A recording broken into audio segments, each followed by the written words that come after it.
లేదు. ఏమనకండి, వాయిస్ బయటకు తేకండి. ఆమెను అనకుండి, చప్పట్లు కొట్టకుండి, స్తోత్రం అనకుండి. నేను చెప్పడానికి నేను వచ్చిన, ఏం ఒడినా నేను వస్తా. హల్లెలూయా.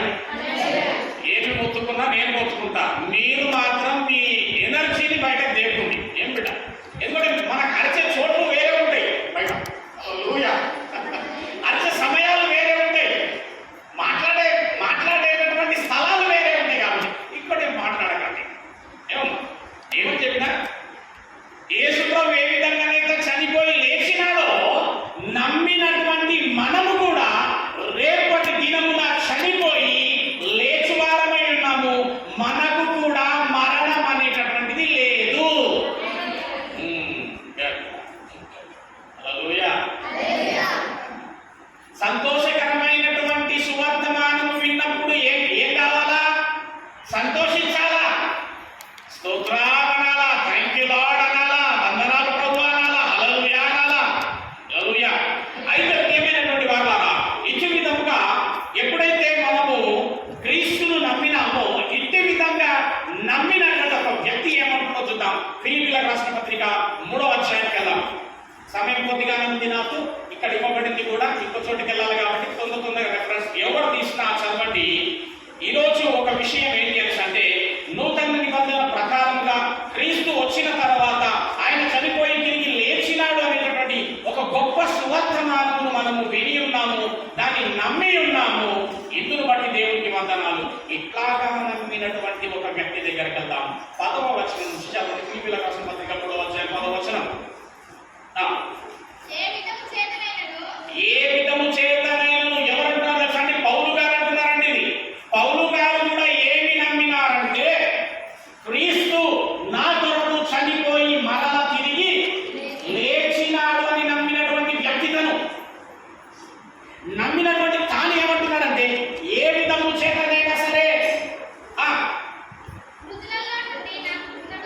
మృతులలో నుండి నాకు పునరుద్ధానం కావాలా. దేవునికి స్తోత్రం. హల్లెలూయా. అది ఏ విధంగా చేతనైనా సరే మృతులలో నుండి నాకు పునరుద్ధానం కావాలంటే ఏమంటున్నాడంటే, నాకు ఏం కావాలంటే నేను చనిపోతే మళ్ళా బ్రతకాలి. నా మరణం ఎట్టుండాలంటే మరణించినాక కూడా మరలా తిరిగి బ్రతుకు వాడనై ఉండాలని. అది ఏ విధము చేతనైనను సరే. అక్కడ ఉన్నవారు ఉండొచ్చు, పౌలా ఏం మాట్లాడుతున్నావు పౌలా, అది భయంకరమైనటువంటి శ్రమ, అది భయంకరమైనటువంటి వేదన, యాతనతో కూడింది పౌలా అంటే పౌలా నీడొచ్చు. నేను అంటున్నాను కదా, ఏ విధము చేతనైనను సరే.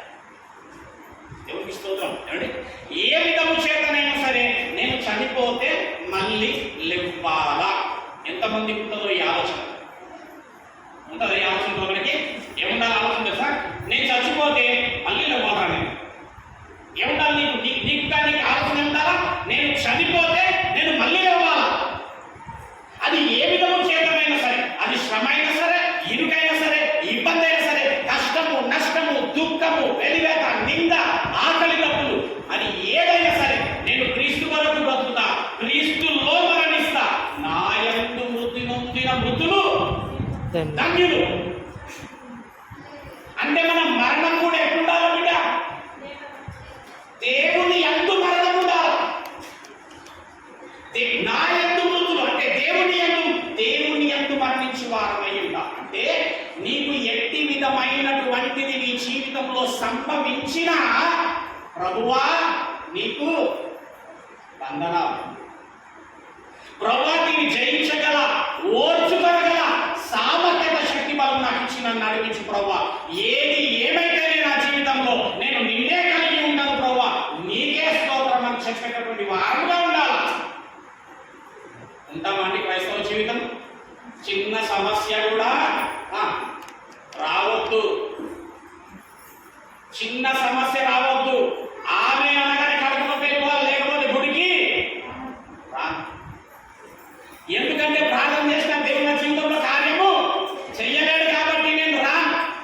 కొంతమంది అంటారు, ఏం చేసిందన్న దేవుడు మా, ఎందుకన్నా దేవుడు ఇట్లా చేసిండు, ఎందుకన్నా దేవుడు ఇట్లా చేసిండు. కొంతమంది ఎవరు వస్తున్నాడు అన్న, నేను అందుకే గుడికి రాని. నేను బైబుల్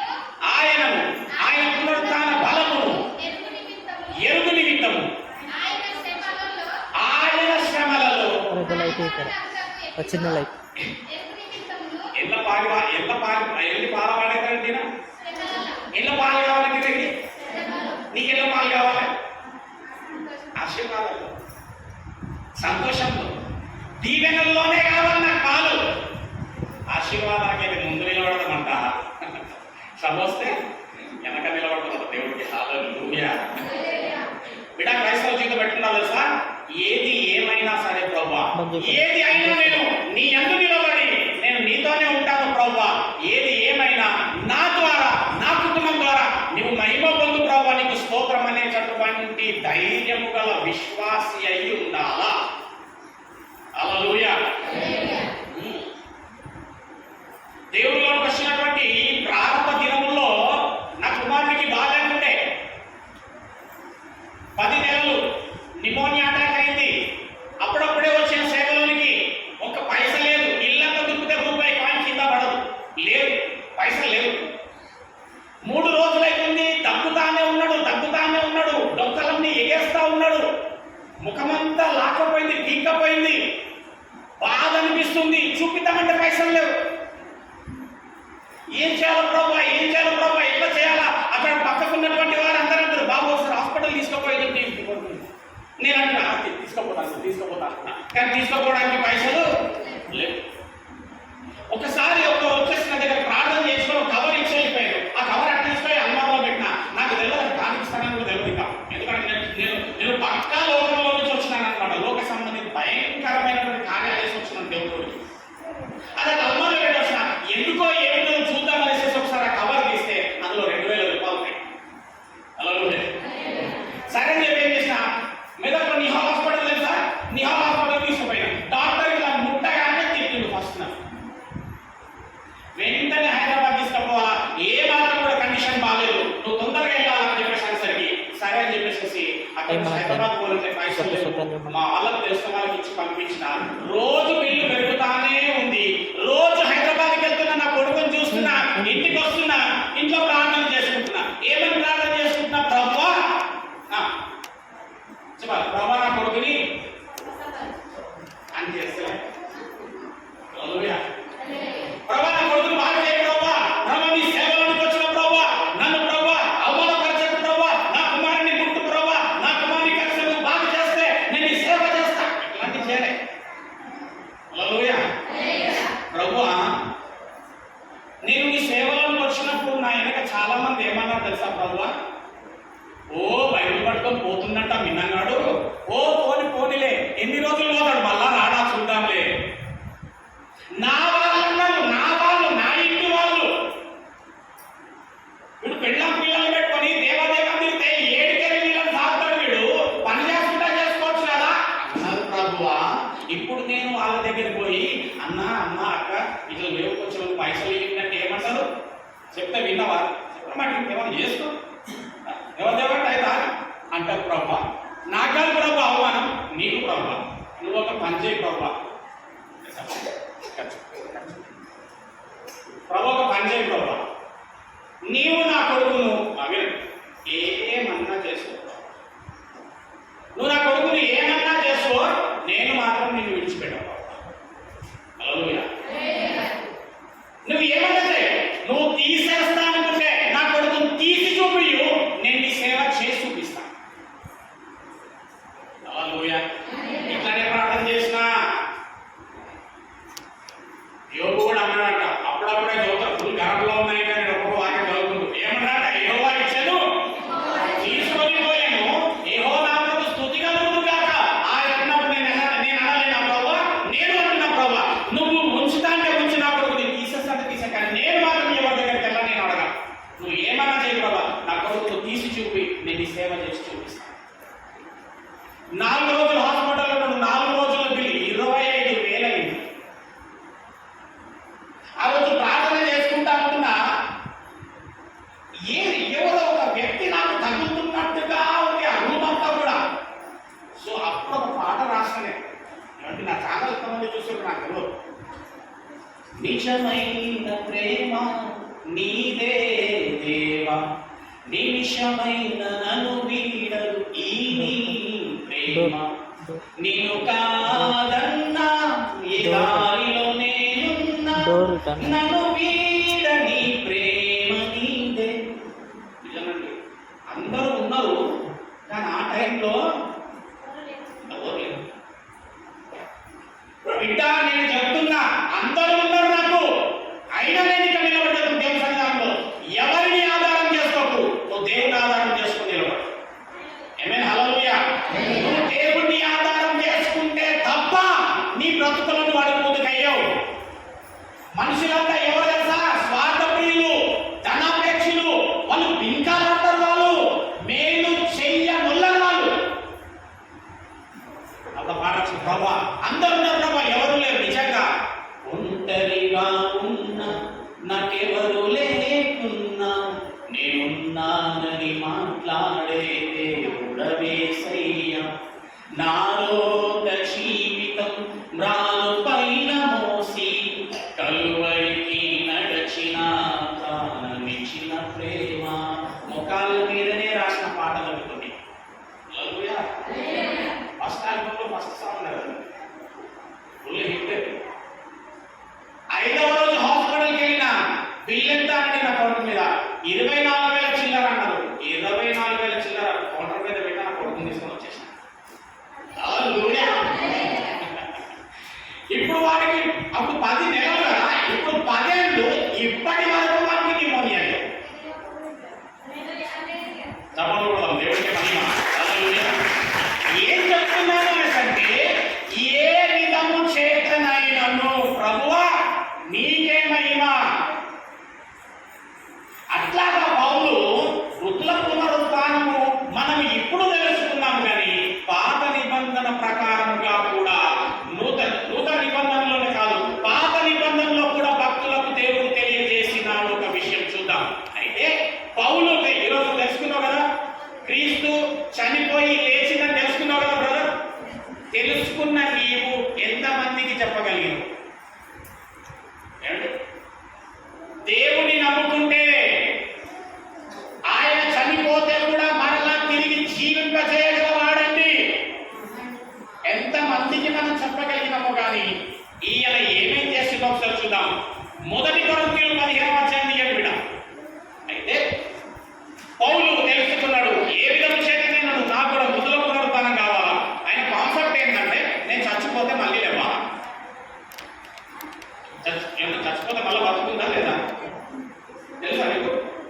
చనిపోతే మళ్ళీ బ్రతుకుందా? అయిపోయిందా? అందుకే చనిపోతే ఏమంటా తెలుసా? ఏమని అడుగుతావు? అయ్యో ఇంకా అయిపోయింది, రెండోది ఇంకా లేదు, మూడోది నేను ఆ జ్ఞాపకాల కూడికలో అయ్యేటం తెలుసా? అయ్యో కాదు, అబ్బా. ఎందుకు అబ్బా తెలుసా? నూతన జీవితానికి తొలిమెట్టు ప్రారంభమైంది. జీవించి ఉన్న వారి కంటే మునుపు దేవుని యందు నిద్రించిన వారే శ్రేష్ఠులట. హల్లెలూయా. ఇక లేరు కాదు, వారు ఒక చోట ఉన్నారు. ఆమేన్. రారు అన్నది వాస్తవము, కానీ మనమే ఒక దినాల వారి దగ్గరికి వెళ్ళి వారమై ఉన్నాం. మా నాన్న పుట్టిన 3 monthsకే చనిపోయాడు. కొన్నిసార్లు సమాజ దగ్గరికి వెళ్ళి ఏడ్చిన. ఇప్పుడు వాక్యం చేస్తున్నాక ఒక నిరీక్షణతో సంతోషంగా నేను తెలుసా, ఒక దినంలో నేను మళ్ళా మా నాయన పోయి. హల్లెలూయా. ఎందుకంటే నా దేవుడు వృద్ధుల పునరుత్థానం అనేటటువంటి దీవెన మనకి ఇచ్చింది. దేవునికి స్తోత్రం. హల్లెలూయా.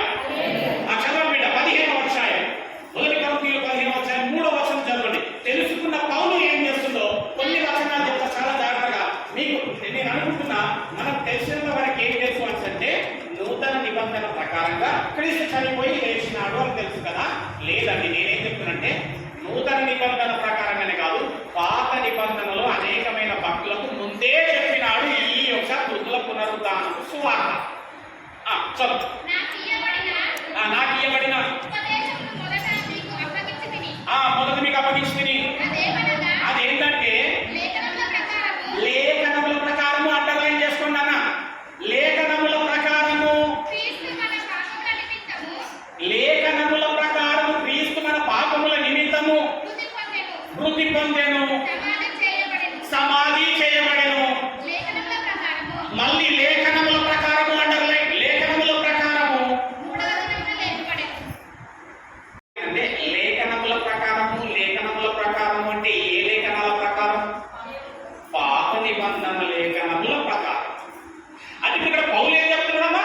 పాత నిబంధన లేఖనముల ప్రకారము క్రీస్తు మన పాపముల కొరకు చనిపోయినాడు, ఆ లేఖనాల ప్రకారమే మళ్ళా తిరిగి లేచినాడు. అంటే చనిపోయి తిరిగి లేస్తాడని ఎప్పుడో పాత నిబంధనలో కూడా ఉంది అంటున్నాడు ఈయన. ఎక్కడుందో చూద్దాం. కీర్తనలు 16 తీద్దాం.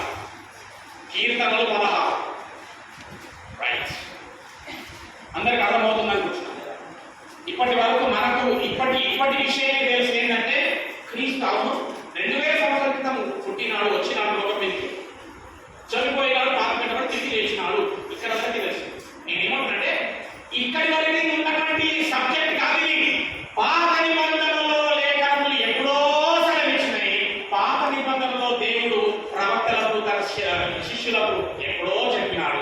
ఏమేమి చెప్పినాడు ఇప్పుడు ఏమైనా లేఖనాల ప్రకారం జరిగింది కదా. మీరు ఒకటి గుర్తుపెట్టుకోవాలి ఎప్పుడు కానీ, యేసు ప్రభు అంటేనే లేఖనముల తండ్రి ప్రవచింపజేసిన, ప్రవక్తల ద్వారా ప్రవచింపజేసిన లేఖనముల నెరవేరు. 16, 8, 9, 10 వచనాలు మీరు తర్వాత చదవండి. అందులో 10వ వచనం ఒక్కటి చదవండి. ఎందుకనగా నీవు నా ఆత్మను పాతాళములో విడిచిపెట్టవు, నీ పరిశుద్ధుని కుళ్ళు పట్టనీయవు, జీవ మార్గమును నాకు తెలియజేసెదవు. రైట్, ఇప్పుడు మళ్ళీ ఒకసారి చదవండి 10వ వచనం. ఎందుకనగా నీవు నా ఆత్మను అంటే మీరు దావీదు ఆత్మ అనుకునేరు. నీవు నా ఆత్మను అంటే అక్కడ దావీదు ఆత్మను అనుకునేరు. అది దావీదు ఆత్మను గురించి మాట్లాడడం లేదు, క్రీస్తును గురించిన ఆత్మను గురించి మాట్లాడుతున్నాడు. అన్న మీరు అక్కడ చెప్పగానే మేము ఎట్లా వినాలా అనొచ్చు.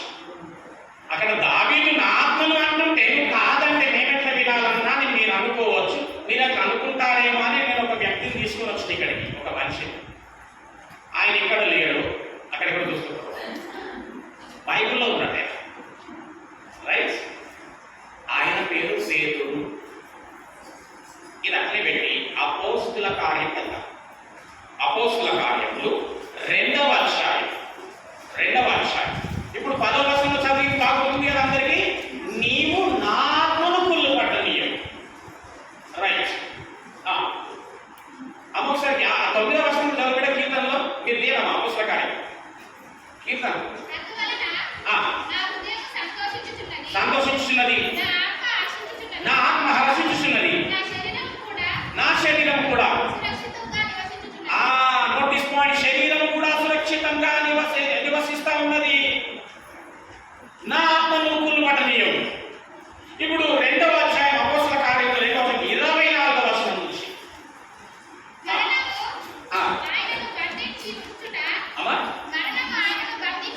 మరణము ఆయనను ఏయనను యేసు ప్రభుల వారిని బంధించియుండుట అసాధ్యము కనుక లేపాడు. అది నోటీస్ పాయింట్. ఆయనను గూర్చి, ఏయనను గూర్చి, యేసు ప్రభువును గూర్చి దావీదు ఇట్లన్నాడు. ఎక్కడన్నాడంటే కీర్తన 16:10లో అన్న విషయము పేతురు ఇక్కడ చెప్తున్నాడు. అమ్మా చాలా టఫ్ అండి వాక్యం. మీకు ఏం చెప్పడానికి మీకు అర్థం కాదు. మళ్ళీ మీకు ఏం చెప్పడానికి ప్రయత్నం చేస్తున్నాడే, మనకు తెలిసినంత వరకు 2000 సంవత్సరాల క్రితం యేసు ప్రభువుల వారు మన కొరకు వచ్చినాడు, పుట్టినాడు, చనిపోయినాడు, పాపం తిరిగి లేచినాడు. ఇప్పుడు తెలుసుకుంటున్నాం. ఇప్పుడు విషయం కాదు, ఇది ఆల్రెడీ లేఖనములు ఎప్పుడో ప్రవచించినాయి. దావీదు చదవండి ఒకసారి.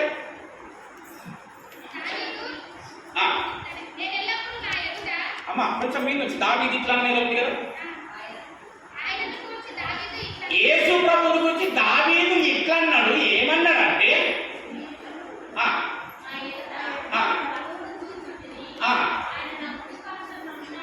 ఆయన నా కుడి పార్శ్వంలో ఉన్నాడు కనుక నువ్వు కీర్తన తీయకుండా అదే కీర్తన 16 8వ వచనం చూడు.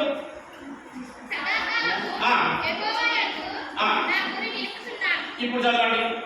ఆయన అతని భాష అదే చదువుడా కంటిన్యూ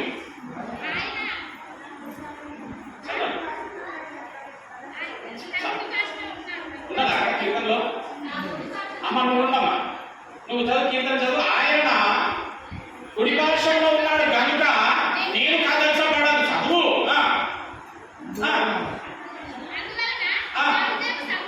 ఇప్పుడు చూడండి, పేతురు గారు అపసకారం ఏమన్నాడు ఇప్పుడు ఉన్నదా? ఆయనను కూర్చి దావీదు ఎట్లా నేను ఆయన నా కుడి పార్శ్వములో ఉన్నాడు గనుక నేను సేముందంటే రైట్, నేను కదల్చబడను కావున ఉందా? సేమ్ కీర్తనలో ఉందా? కాపీ కొడుతుందా అక్కడ? నా హృదయము ఉల్లసించెను, నా నాలుక ఆనందించెను, మరియు నా శరీరం కూడా అమ్మ నిరీక్షణ కలిగి నీళ్ళకడగా. చూసారా? దావీదు గారు కీర్తనలో అన్నటువంటిది యేసు ప్రభు గురించి. అవును, ఆ దావీదు యేసును గురించి అన్నాడు అని పేతురు గారు చెప్తా ఉన్నారు ఇక్కడ. దేవుని నామానికి స్తోత్రం. హల్లెలూయా. అంటే దేవుడు పాత నిబంధనలో భక్తులకు ఏం చెప్పినాడంటే, బిడ్డ మీరు చనిపోయినాక నేను మీకు మళ్ళీ బ్రతుకునిస్తా చెప్పినాడు. ఈరోజు కూడా ఈ వాక్యం మీకు ఏం చెప్తుందంటే, మీరు గనక భక్తి జీవితంలో నాయందు నిలబడితే గనక, పరిశుద్ధ జీవితాన్ని మీరు జీవిస్తే గనక, మీరు చనిపోతే కూడా దేవుడు చెప్తున్నాడు నేను మిమ్మల్ని మళ్ళీ బ్రతికిస్తాను. హల్లెలూయా. ఈ పాల్ విన్నాం బ్రదర్ కి మరణం అనేది లేదు. హల్లెలూయా. మీకు కూడా మరణం అనేది లేదు. చెప్పండి, నాకు మరణం అనేది లేదని చెప్పండి. పక్కలకు కూడా చెప్పి నీకు మరణం అనేది లేదని చెప్పు. పక్కలకు మంచి చెప్పు, మన ఎక్కడ నేను అంటే మీరే మంచి చెప్పు, నాకు మరణం అనేది లేదు పక్కలకు చెప్పండి. మరణం అంతేనా? ఎందుకంటే మంచి పాపం ఏంటి? నేనే బాగున్నాను. నువ్వు పక్షపాతమేమో కానీ నా దేవుడు పక్షపాతి కాదు. హల్లెలూయా. అయితే చెప్పు, నేనంటే నేను నిన్ను లేపుతా చనిపోయినా కానీ. అమ్మ బతికున్నంత కాలం, అమ్మ చిన్న కాలం అమ్మ తిప్పి కొడితే చెప్పాలి 60 70 అధిక బలం ఉంటే ఆ పైన బతుకుంటే ఆయాసమే. ఓకే, తిప్పి కొడతా 100 భక్తులు, 100 భక్తులేదు కానీ 100 అనుకున్నా. కానీ చనిపోయినాక నువ్వు జీవించే కాలము కోట్ల సంవత్సరాలు. హల్లెలూయా. నీకు ఏ జీవితం కావాలంటే శాశ్వత జీవితం, నిత్య జీవము. ఈ రోజు మీకు ఇస్తున్న శుభవచనము, శుభవార్త ఏంటంటే మీరు సదాకాలము జీవించనై ఉన్నారు. ఆమేన్. ఆమేన్. హల్లెలూయా. అట్లాగే మీ వాళ్ళు కనుక ఎవరైనా చనిపోయి ఉంటే వారి కొరకు మీరు దుఃఖించకండి, కానీ నీ కొరకు నువ్వు దుఃఖపడు. అమ్మలారా, నా కొరకు నేను ఎట్లాగో పరలోకం పోత బిడ్డ, మీ కొరకే ఏమని ఏడవండి? నా కొరకు, నా పాపాల నిమిత్తమే ప్రభువు చనిపోయినా కానీ, అయ్యో ప్రభువా ఇంకా నాలో పాపం ఉంది ప్రభువా నన్ను క్షమించు అని ఏడుస్తూ పశ్చాత్తాపడి ఆ పాపాలను వదిలిపెట్టుకున్న వారనై ఉండాలి. మీ వాళ్ళు ఎక్కడికి పోలేదు, మా వాళ్ళు ఎక్కడికి పోలేదు, అంతా ఒక చోటు ఉన్నారు. అదే ఆ దేశమే ఏ దేశం అంటే పరదేశు. ఎక్కడ అందరూ మీకు సంగతి తెలుసా? ఇప్పటి వరకు పరలోకంలో ఇంకో అడుగు పెట్టలేదు. పరలోకంలో ఇంకో అడుగు పెట్టలేదు. పరదేశంలో ఉన్నారు అందరూ. ఎందుకు పరదేశంలో తెలుసా? అందరూ మొత్తం వెయిటింగ్. సంగమంతో వస్తే అందరం బ్యాక్ బ్యాచ్గా ఒకటేసారి పోదాలో అక్కడ వెయిట్ చేస్తాం. నువ్వేమో ఇక్కడ తమాషా చేస్తావు. హల్లెలూయా. నేను ఇట్లయితేనే వస్తా, నేను అట్లయితేనే చదువుతా, నేను ఇట్లయితేనే ప్రార్థన చేస్తా. చెయ్యద్దు, ఉంది. హల్లెలూయా. నరకం ఉంది, పరలోకం ఉంది, జాగ్రత్త. 17 ఏళ్ళకి పట్టు పట్టుకొని వెనకకి తిరుగుతలేదు, ఎందుకంటే మీకు పగిలిపోతుందండి. నేనే వెనకకి తిరిగితే మీకు పగిలిపోతుంది ఏమని మళ్ళీ వెనకకి తిరుగుతారే. అన్నీ చూసినాం, అన్నీ చేసినాం, అన్ని అనుభవాలు ఉన్నాయి. ఏది కూడా లోకంలో నీకు ఆశీర్వాదకరమైన ఏది కూడా లేదు, నా దేవుడు తప్ప. దేవుడికి స్తోత్రం, హల్లెలూయా. అయితే నేను నీకు బ్రతుకునిస్తానంటే మనమేమంటామంటే అట్లెట్లయితుంది ప్రభా. వీళ్ళు చెప్తా ఉన్నారు. అప్పుడు ఇలా సువార్త ప్రకటన కూడా ఏంటంటే మృతుల పునరుద్ధానం ఉన్నదండి, మృతుల పునరుద్ధానం ఉన్నదండి, ప్రభువు నమ్ముకోనండి, పవిత్రమైన పరిశుద్ధమైన జీవితం జీవించండి అని సువార్త చెప్పినారు వీళ్ళంతా. అయితే వీళ్ళే చెప్పినారంట ఇంటిలో ఉంది అంటే మనం ఏమంటామంటే ఏదైనా సూచన చూపించి నమ్ముతామంట.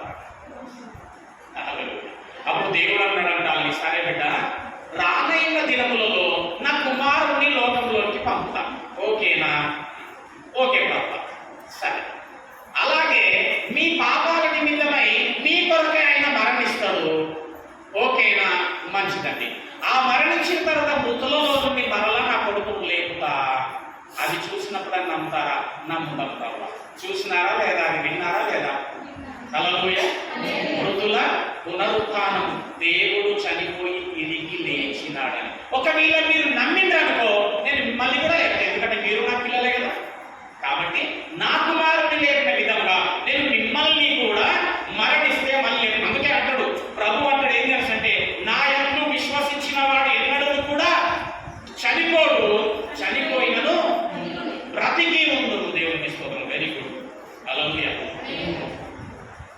అట్లా చేస్తే నమ్ముతారా అన్నారంట. మంచిదండి, నమ్ముతాం. అట్లాంటి ఆధార్ కార్డు ఇస్తే ఓకే. మా ఒక ధీమా కావాలి మాకు, అంతే. ఒక ధీమా సర్టిఫికేట్ కావాలి.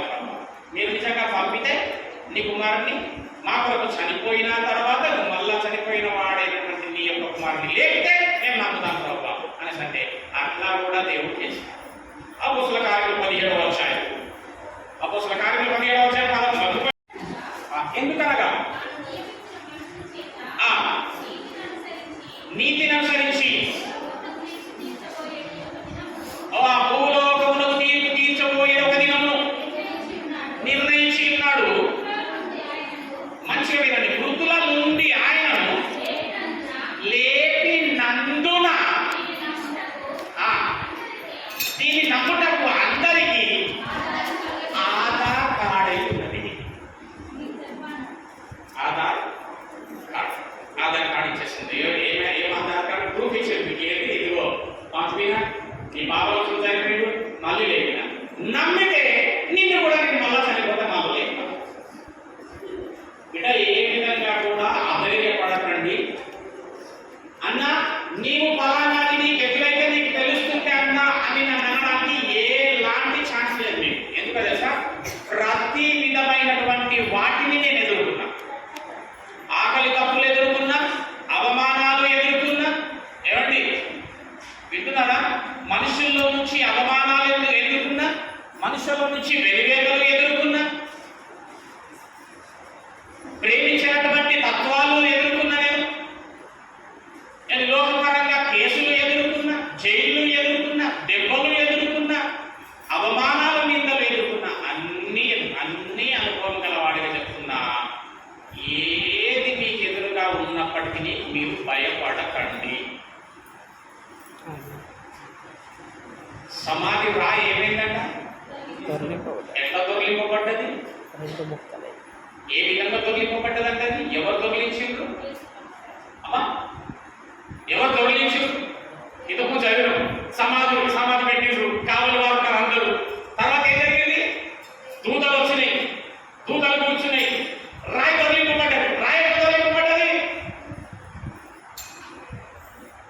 దూతలు కాదు దొరికించింది రాయిని, దేవుని యొక్క శక్తి ప్రభావము.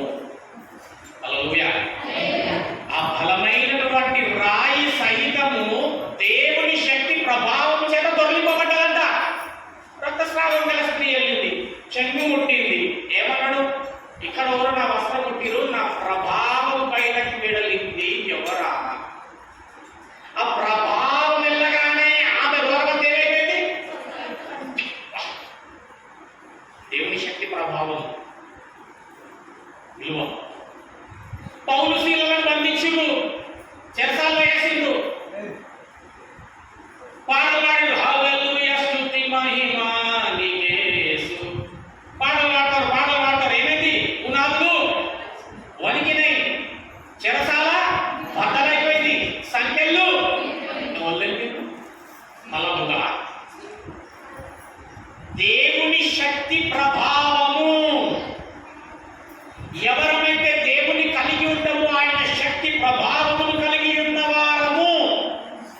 దేవుని కాదు.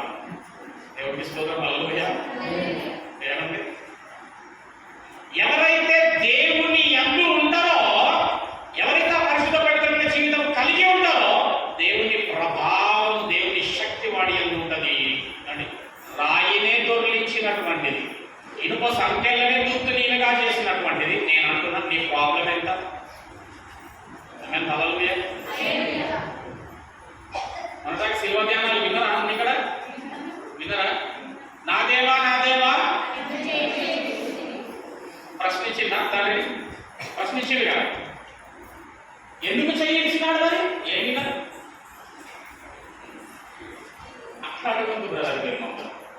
మేము వింటాం అంతే.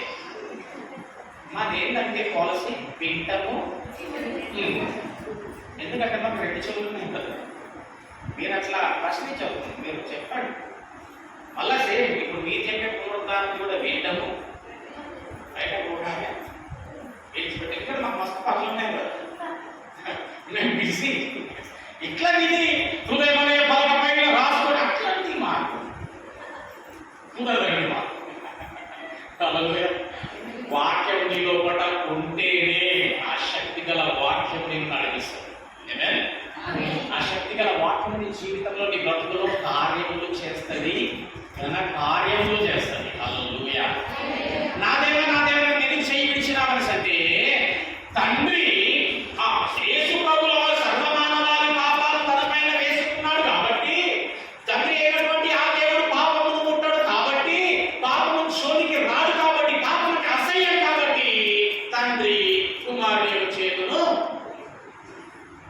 అని చెబుతారు. కానీ అది కాదు. ఎందుకు విడిచింది తెలుసా? ఇప్పుడు ప్రశ్న అడిగిందో అంటే తండ్రి కూడా జవాబు చెప్పుకుంటాడా లేదా? ఎక్కడ చెప్పుకుంటో యువత ఎక్కడ అసలు వాక్యం ఎక్కడ ఉన్నది? కొంత అచ్చట కొంత ఇచ్చట, ఎచ్చట ఎచ్చటో ఒక దగ్గర ఒక లెసన్ తిరిగిందంటే చదువుతుంది కొంత. కానీ లేకపోతే ప్రశ్న ఏ ఆదికాండంలో ఉంటే ఆ జవాబు ఏ హెబ్రీలో ఉంటుంది. యోహాను సువార్త 3:16 తండ్రి చెప్పిన సమాధానం చూడండి, బాగా గుర్తుపెట్టుకోండి. మాట ఏం చెప్తాను, ఎందుకు చెప్తున్నాను ఈ మాట అంటే, మీరు క్రీస్తును ఆధారం చేసుకోండి. అది సంగతి. అందుకు చేయించారు. కుమారుడు అడిగినట్ట, ప్రభువా తండ్రి నాన్న నా ఎందుకు నా చేతి ఎందుకు విడుస్తున్నాడు అంటే అన్నాడంట, నేను లోకాన్ని ప్రేమిస్తున్నాను. లోకం అంటే కాదు, లోకం అంటే మట్టి కాదు, మనమే నోయి. హల్లెలూయా. ఏమన్నా తెలుసా బిడ్డ? నాయన నా కుమారుడా, నీ తమ్ముళ్ళ కొరకు నేను చెయ్యి విడవాల్సి వస్తుంది. నేను నీ చెయ్యి విడిస్తేనే నీ తమ్ముడు రక్షింపబడతారు బిడ్డ. నీ తమ్ముళ్ళ కోసం కొంచెం ఓర్చుకో అన్నాడంట యేసుని. హల్లెలూయా. ఇద్దరు కొడుకులు ఉంటారు, ఒకడు బాగుపడ్డాడు, ఒకడు బాగుపడలేడు. ఎవరిపై ఉంటారు నీ మనసంతా? అలా కాదు, బాగుపడని నాశనం అవుతున్నటువంటి మన పైన తండ్రికి క్రీస్తు కంటే ఎక్కువ ప్రేమ.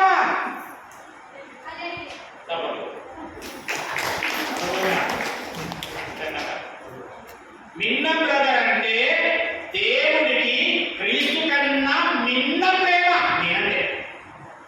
నేనంటే ఇట్లాంటి బేస్ చేస్తాను. హల్లెలూయా. దేవుడికి ఎంత ప్రేమ అంటే, నా కొరకు సొంత కుమారుని చెయ్యి విడిచి నన్ను రక్షించిన ఆయన. హల్లెలూయా అన్నాడంట. ఓర్చుకోబిడ్డ, నీ తమ్ముళ్ళంతా రక్షింపబడాలని అంటే నువ్వు ఈ సమయం ఓర్చు. రోమా 8:32 చెప్తున్నాడు ఒక మాట చూడండి. రోమా 8:32. రోమా 8:32 చూసినావా? తన సొంత కుమారుని అనుగ్రహించడం అంటే అప్పగించడం, ఓకే, ఇవ్వడం. తన సొంత కుమారుని అనుగ్రహించిన అయిపోయినా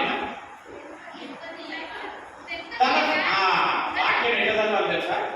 ఇప్పుడు ఏముందండి, తన సొంత కుమారుణ్ణి అనుగ్రహించుటకు వెనుక తీయక మన అందరి కొరకు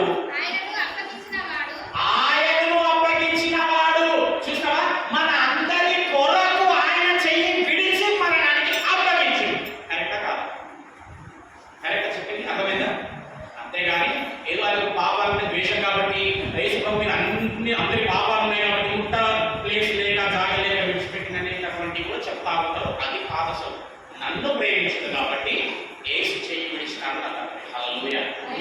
అందుకే ఆశీర్వాదం ప్రేమిస్తారు తండ్రి దేవుని ప్రేమ. హల్లెలూయా. అనుగ్రహించి వెడతీయనటువంటి వాడు ఆయనతో పాటు అప్పగించిన తన కుమారునితో పాటు సమస్తమును. అరే నాకు ఎందుకు అనుగ్రహించడండి? నాకు అర్థం కాదు. నువ్వు అనుగ్రహించావు, నిన్ను అనుగ్రహం చేయకపోతుండొచ్చు, నాకు సహాయం అక్కడ చేయకపోతుండొచ్చు, నా తమ్ముడు నాకు చేయకపోతుండొచ్చు. హలో, మా అమ్మ మా నాన్న కూడా నాకు చేయకపోతుండొచ్చు, మా అన్న కూడా నాకు చేయకపోతుండొచ్చు. నా దేవుడు నాకు ఎందుకు అనుగ్రహించాడు? నీ ఆధారం క్రీస్తు అయి ఉండాలా. హల్లెలూయా. హల్లెలూయా. ఇప్పుడు ఏమనుకోవాలి? నేనేమనుకో తెలుసా? నా కోసము క్రీస్తుని అప్పగించినటువంటి వాడు, ఆ క్రీస్తు, ఆ తండ్రి నా కొరకు ఎందుకు అన్ని అనుగ్రహించాడు? హల్లెలూయా. కాబట్టి నేను వాళ్ళ అందుకే ఇది ఎదిగిన పౌలు అందుకే అన్నాడు, ఏ విధము చేతనైనా సరే నాకు గుర్తుంచుకున్నాడు, దానికని చచ్చిపోతే మళ్ళీ బతకాలి అంతే. ఇక బతక ఎట్లా ఉండాలి? ఈ లోకం మీద ఏదైనా కానీ నేను చచ్చిపోతే మళ్ళీ బతకాలి. ఇప్పుడు చిన్న ప్రతి కూడా ఎంత నీ లైఫ్ స్టైల్ వినబడుతుంది. నీ బతుకు కూడా ఎంత బతకాలి? నువ్వు కూడా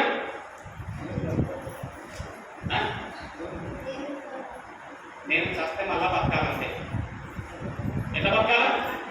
నేను రేపు చస్తే మళ్ళా బ్రతకాలా. అది ఎట్లాంటిది ఎదురైనా సరే కానీ ఈ బతుకుల కొద్ది కాలంలో ఏ విధం చేతనైనా సరే చనిపోతే మళ్ళా బతకాలి. మీకు ఇంకో విషయం చూపిస్తాను. ఇప్పుడు పౌలుకు, అబ్రహాముకు, పౌలుకు వీళ్ళందరికీ దేవుడు చెబుతూ వెళ్తున్నాడు. అందులో ఒక మోషే చూద్దాం, హానోకు చూద్దాం. యూదా ఒకటే పేపర్ ఉండదు, ఒకటే అధ్యాయం. యూదా చూడమని యూదా తెలుసా? ఎక్కడ ఉంటుందో తెలుసా? తెలియదు. కొంతమంది ఆదికాండం దిగినట్టు ప్రకటనలు వెతుకుంటూ వేసి కట్టే ఉంటే కట్టితే బాగుంది అనిపిస్తుంది అప్పుడు ఆ టైంలో. ఆ ప్రకటన వెళ్తామని కానీ మాత్రం ఇక్కడ ఫస్ట్ పేజీ వెతుకుతారు. ఆదికాండంలోకి వస్తారు ప్రకటన లేదా ఆదికాండం కదా. ఎందుకంటే బయట ఎక్కువ ఉంటాం కదా, బైక్ లేదండి, వీడు అలా ఉంటుంది, సెంపుల్లో ఉంటుంది. ఆదివారం తీసి ఏం చేస్తారు తెలుసా? మేము బయటని ఏమండి ఆ బయట మళ్ళీ వాడుకుంటామంటే తల్లు వచ్చినప్పుడు తల దగ్గర పట్టుకున్నాడు, బాగా తల దగ్గర పెట్టుకున్నాడు. కడుపు వచ్చి చూడండి ఏసీ డబ్బు వచ్చినప్పుడు ఇది మళ్ళీ దగ్గర పెట్టు.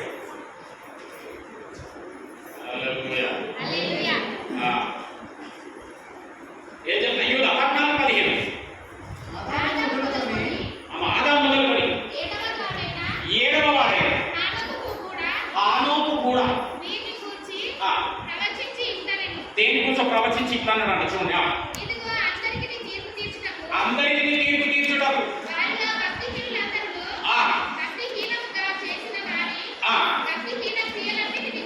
కూర్చి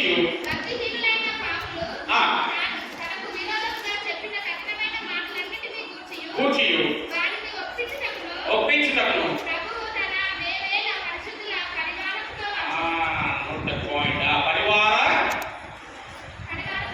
పరివారంతో వచ్చెను. ఏం దర్శనం చూసినాడు ఆయన? క్రీస్తు రెండవ రాకడ గురించి చెప్తున్నాడు ఈయన. అంటే నాకు ఏం తెలుసు? ఆల్రెడీ మొదటి రాకడ గురించి ఇన్ఫర్మేషన్ ఫుల్గా ఆయన దగ్గర ఉంది. ఆయన వస్తాడు, చనిపోతాడు, తిరిగి లేస్తాడు, మరలా వేవేల పరిహారంతో మళ్ళా ఆయన సైన్యంతో వస్తాడు. ఎవరు తెలుసు నీకు? హానోకు కూడా తెలుసు, పునరుద్ధానం ఉందని. నేనేం చెప్పడానికి ప్రయత్నం చేస్తుంది సార్? మనకు మొన్ననే తెలుసు అనుకుంటున్నాము, మొన్నటి నుంచి జరిగిందని. కాదు, ఇది ఎప్పుడో లేఖనాల్లో రాసినాడు దేవుడు. పాత నిబంధనలో భక్తులందరికీ ఇన్ఫర్మేషన్ ఉంది. అందుకే ఈ ఇన్ఫర్మేషన్ ఎందుకు? హానోకు ఎక్కడ నడిచినాడు తెలుసా? దేవుడితో నడిచినాడంట. మొన్నటిదాకా ఉండే దున్నేవాడే భూమి, అప్పట్లో చూసేవాడే భూమి. ఎంత దూరం చూసి అంత దూరం వాడితే భూమి. కానీ హానోకు ఎక్కడ చూడలే, దేవుడు చూసింది. అందరూ అన్నారంటే హానోకు దేవదేవ అంటే ఊరికే ఏందయ్యా అంటే, మీరు ప్రస్తుత సంబంధమైంది చూస్తున్నారు, నేను భవిష్యత్తును చూస్తున్నా. హల్లెలూయా. మీరు ప్రస్తుత సంబంధమైంది చూస్తున్నారు, నేను భవిష్యత్తును చూస్తున్నా. రానైన దినములో వస్తుంది నిత్య జీవము. నేను దాని కొరకు ప్రయాసపడు. ఇప్పుడు ఎట్లా కష్టమతిగా 11వ అధ్యాయము 24వ వచనం. హానోకుతోనే అన్నాడా, హానోకుతోనే అన్నాడా, ఇంకా ఎవరితోనైనా అన్నాడా? చూద్దాం. మోషేనండి. మోషే పెద్దవాడైనాక విశ్వాసమును బట్టి, మంచిగా వినండి, విశ్వాసము బట్టి, విశ్వాసము ఏమో విశ్వాసం, అది ఏ విశ్వాసం ఇప్పుడు తెలుసు. విశ్వాసము బట్టి ఐగుప్తు ధనము కంటే క్రీస్తు విషయమే కింద గొప్ప వాక్యాన్ని ఇచ్చిందండి. ఇప్పుడు చెప్పండి, మోషే ఎక్కడ, క్రీస్తు ఎక్కడ? కానీ మోషే ఎవరి గురించి చెప్తున్నాడు? నేను అడుగుతున్నా, మోషేకు క్రీస్తు విషయం ఏం తెలుసు? ఏం తెలుసు? మోషే క్రీస్తు గురించి చెప్తున్నాడు. ఆయన నాకు క్రీస్తు అంటే మోషేకి ఏం ఇన్ఫర్మేషన్ ఉందంటే, క్రీస్తు అనేవాడి లోకం మీదకి వస్తాడు, మహాశ్రమలను అనుభవిస్తాడు, ఆయన చనిపోయి తిరిగి లేస్తాడు. ఆ యొక్క మృతుల పునరుద్ధానం ఎవరైతే ఆయన విశ్వసిస్తారో వాళ్ళకి అనుగ్రహిస్తారు దేవుడు. నేను ఆయన నేను విశ్వసిస్తున్నా. ఆ విశ్వాసమును బట్టి మోషేకి ఎంత తెలుసా? మళ్ళీ తెలుసుకోవాలంటే నిర్గమకాండం 3:6 నిర్గమకాండం 3:6 చెప్పి ముగిస్తాం. నిర్గమకాండము 3వ అధ్యాయం 6వ వచనం. నిర్గమ 3:6. మరియు ఆయన నేను మీ తండ్రి అయిన దేవుడను, అబ్రహాం. మోషేతో చెప్తున్నాడు, మోషే నేను అబ్రహాము దేవుడను, ఇస్సాకు దేవుడను, యాకోబు దేవుడను అని చెప్పగా కప్పుకొని చూడవేట అనను.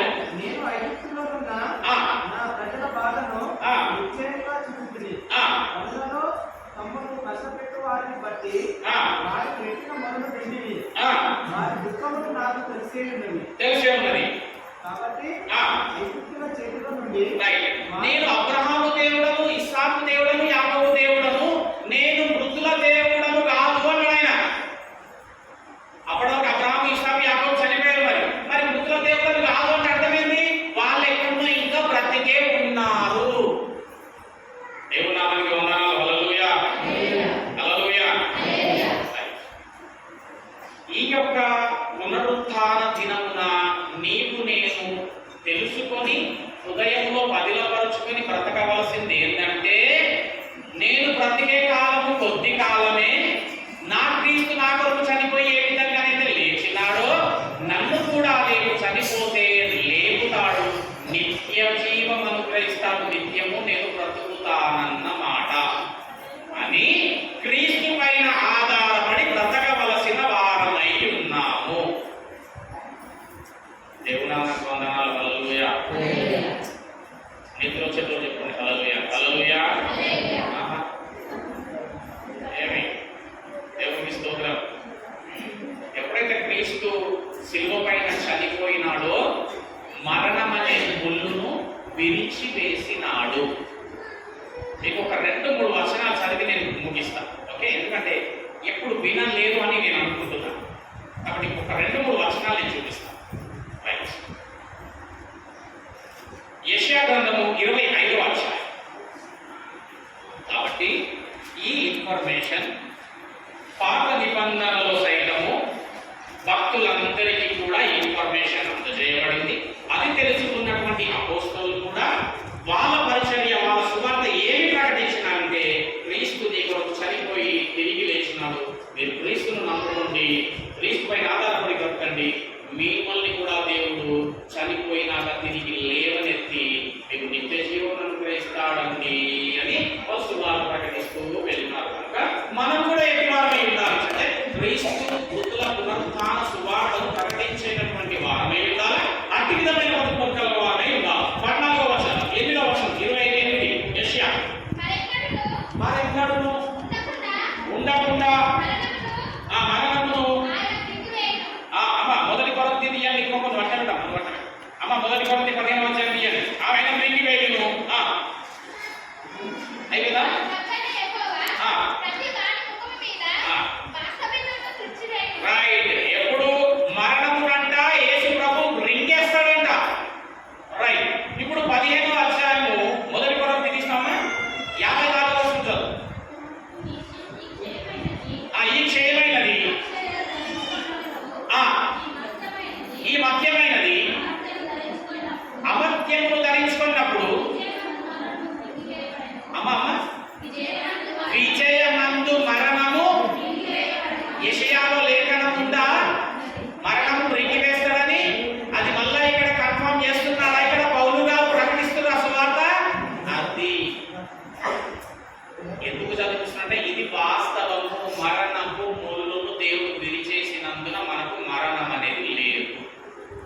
తీసుకురా.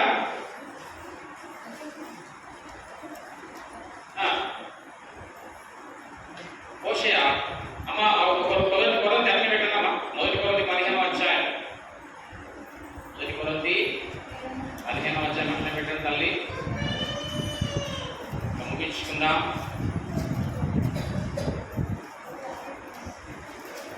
హోషేయ తీసుకురా. దొరకలేదా అమ్మ? ఊరు దొరకదు, ఎక్కడ ఉంటుంది మార్గంలో ప్రాంతం. 11వ అధ్యాయం 14వ వస్తుంది. అమ్మ మొదటి కొరింథీ దీవిడ, మొదటి కొరింథీ పొంది ఎందుకు ప్రయాసం గుర్తుపెట్టుకో. ఇంటికి పోవాలని ఫస్ట్ వచ్చేయండి. మొదటి కొరింథీ 15వ అధ్యాయము తీసిపెట్టు. అందుకు చదువు 11, 14 ఏముందో అక్కడ లేఖనాలు పాత నిబంధనలో గట్టిగా.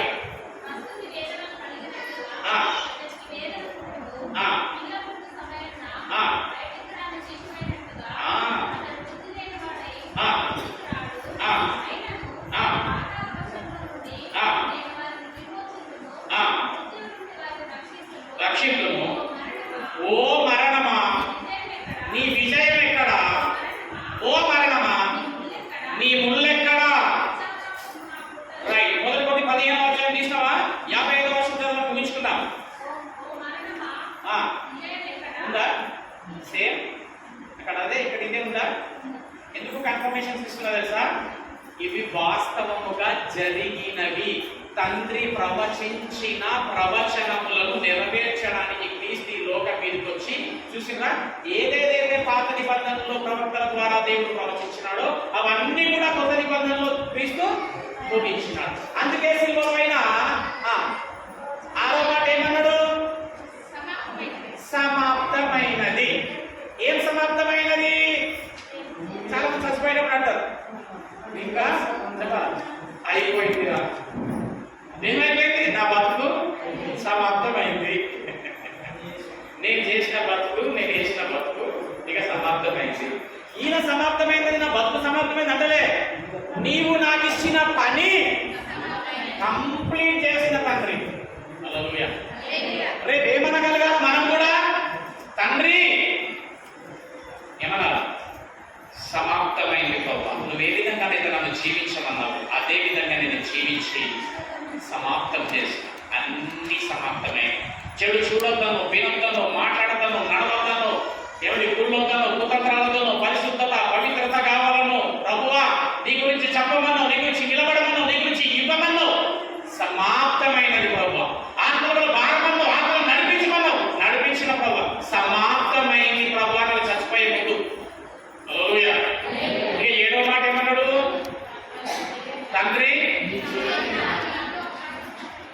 ప్రతి ఒక్కరు చనిపోయే ముందు ప్రభువా నా ఆత్మను నీకు అప్పగించుచున్నాను అని చచ్చేవారిని ఉండాలా. అంతేగాని చచ్చిపోయినాక మాసం టైగర్ పోయి ఇదిగో తండ్రి ఈ ఆత్మను నీకు అప్పగించు అనగానే అప్పగింపబడు. తెలుసా మీకు? నీ ఆత్మను నువ్వే అప్పగించుకోవాలా. స్టీఫెన్ రాళ్ళతో కొట్టిండు. ఏమన్నాడు? ప్రభువా తండ్రి ఇదిగో నా ఆత్మను చేర్చుకో. యేసు ప్రభు ఏమన్నాడు మీద? నా ఆత్మను నీకు అప్పగించుచున్నా. అదే నువ్వేమన్నా? నా ఆత్మను నీకు అప్పగించుచున్న ప్రభు సమాప్తం చేస్తున్న నీ కార్యము. ఇక ఎప్పుడైనా సరే నా ఆత్మను నీకు అప్పగించుతున్నా. నీ చోటికి రావాలి ప్రభు, నీ దగ్గరికి రావాలి. అట్లుండాలి. కానీ చచ్చిపోయినాక వచ్చేసేసి ప్రభువా ఈ ఆత్మను నీకు అప్పగించుచున్నాము. బతికెట్లన్నా బతకని చచ్చిపోయినాక వాళ్ళు సమాధిలో ఒక వాక్యం రాస్తాం. నా పరుగు అమ్మా ఏడికి పరుగు, ఏడికి పరుగులు తెలుసామని చచ్చిపోయేది అర్థమైన మార్గం ఏంటి? పరుగులు. ఆ చచ్చిపోయినామయ్యి చచ్చిపోయినాక మాత్రం దాని పక్క మీద నా పరుగు తుదముట్టించి తిని నా విశ్వాసమును అమ్మ కాపాడుకో. ఎంత అబద్ధమండి.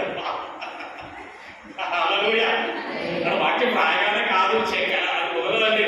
వాక్య ప్రకారంగా నీకు బతుకుంటారా? హల్లెలూయా. ఎవరినో ఏమంటున్నాను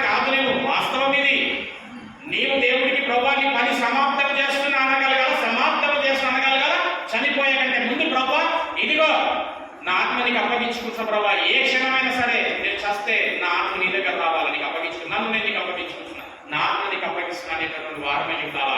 ఒకటి మాత్రమే ఈ దినం నువ్వు మన్నన చేసుకో, మనసులో పెట్టుకో, నీకు మరణం లేదు. తప్పే చేస్తారా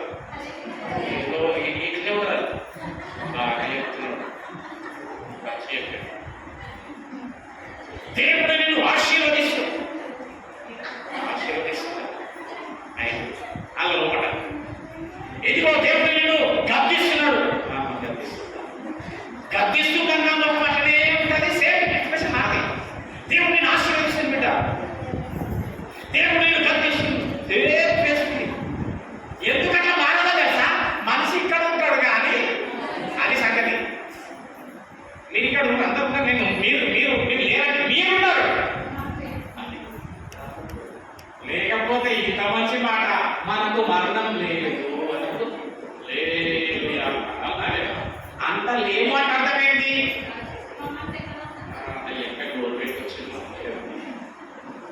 అడిగిపోయిండు, ఏమి కన్నా వస్తారు మనం తెమ్మన్నా ఉదయాలు ఫోన్ చేస్తే లేకపోలేదు. ఆ వాళ్ళ మీద మూత పెట్టిన కిక్కి కూడా ఓపెన్ చేసేస్తాయి. ఇదే అందుకే ఈయన సేవకుడు వచ్చి ఎంతో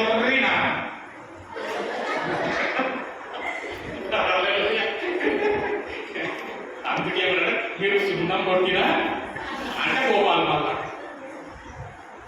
పైకి మాత్రం ఫుల్ డెకరేషన్ అయిపోతాం. వాడండి కనపడితే బాగుంది అట్లా బాగు కానీ అవునా కాదు. మీకు సంగతి చెప్పాలా, మీకు సంగతి తినండి, తాగండి. మీ అందరి మీద దేవుని నిఘా ఉంటుంది తెలుసా మీకు? మీకు తెలియదు. నిఘా అంటే ఏంటో తెలుసా? దేవుని దృష్టి. దేవుని కను దృష్టి అంటే తెలుసా? కెమెరా ఉంటాయి, కెమెరా. రేపు అక్కడికి వెళ్ళినాక వాస్తవం చెప్తున్నా, ఇక్కడ నువ్వు చూసిన సినిమా ఓన్లీ 70 mm వరకే. అక్కడ ఆకాశం అంత స్క్రీన్ ఉంది.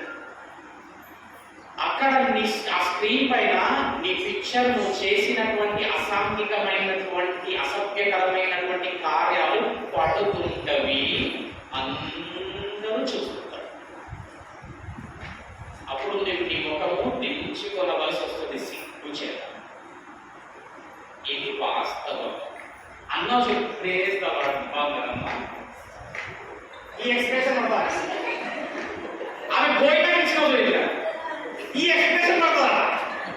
అప్పుడు అమ్మ నా తల్లిని చూసినా నాకేమిటో నాది ఇదైతే అవునా కాదు. ఒక్క వచనం ఇప్పుడు చూపిస్తాను. 139లో చెప్పండి, అవునా కాదా? నిజంగానే మన అక్కడ దేవుడు చూపిస్తాడా? అట్లాంటి సన్నివేశాలు ఉంటాయా? 39 15 139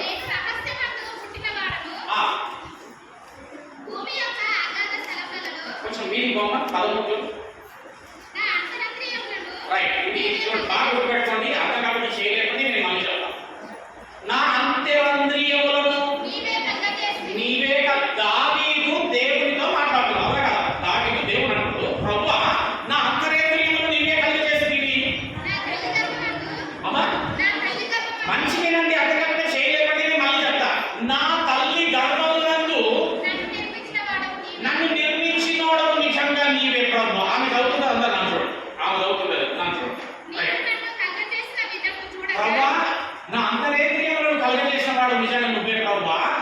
నా తల్లి గర్భంలో నిర్మించిన వాడు నీవే.